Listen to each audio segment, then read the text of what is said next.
अस्सलाम वालेकुम नाज़रीन, आज का हमारा मौजू है बेगुनाह के कातिल का अंजाम।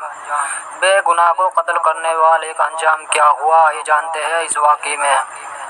अबू कासिम जैनी बयान करते हैं कि बगदाद की लड़कियों में एक निहायत पाक दामन खूबसूरत लड़की रहती थी। उसका चचाज़ाद भाई उसको पसंद करता था क्योंकि दोनों इकट्ठे परवान चढ़े थे, मगर लड़की के बाप ने उसकी शादी गरीब आदमी से कर दी। लेकिन उसका चचाज़ाद लड़की के दरवाजे पर तमा करके बैठा करता था, जिसको खाविंद ने भी महसूस कर लिया था और बहुत एहतियात करने लगा था। एक दिन खाविंद बाहर गया और औरत ने चाहा कि कुछ ठंडक हासिल कर ले, चुनांचे उसने कपड़े उतारे और गुस्ल करना शुरू कर दिया और अपनी सोने की अंगूठियां अपने कपड़ों के पास रख दी। उन अंगूठियों को कौवे ने उठा लिया और दरवाजे की तरफ से निकला तो उसके चचाज़ाद ने भी कौवे का पीछा किया और उससे अंगूठियां लेकर खुद पहन ली। फिर दरवाजे पर बैठ गया ताकि औरत का खाविंद उसको देखे और ये समझे कि ये उसकी बीवी के पास गया था, फिर उसको तलाक दे दे।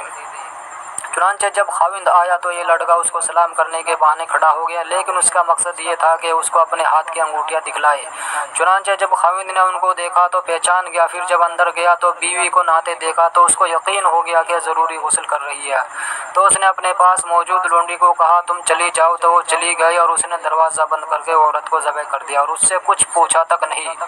जब वो लोंडी आई तो उसने उस औरत को कत्ल करते देखा तो ज़ोर से चीख पड़ी और उस शख्स को बादशाह के हुजूर पेश किया गया और बीवी के कत्ल के बदले में उसको कत्ल कर दिया गया। और चचाज़ाद ने असल किस्सा लोगों को कह सुनाया। फिर ये कत्ल उसकी तौबा का सबब बना और मरते दम तक अल्लाह ताला की इबादत में मशगूल रहा। अल्लाह ताला हमें ऐसी हरकत करने से महफूज रखे, आमीन।